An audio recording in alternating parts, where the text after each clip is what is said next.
ஆரிரோ ஆராரிரோ இது தந்தையின் தாலாட்டு. பூமியே புதிதானதே இவள் மழலையின் மொழி கேட்டு.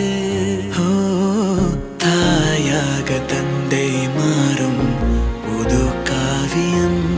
ஓ இவன் வரைந்த கிறுக்கலில் இவளோ உயிரோவியம். இரு உயிர் ஒன்று சேர்ந்து இங்கு ஓர் உயிராகுதே. கருவறை இல்லை என்ற போதும் சுமந்திட தோணுதே.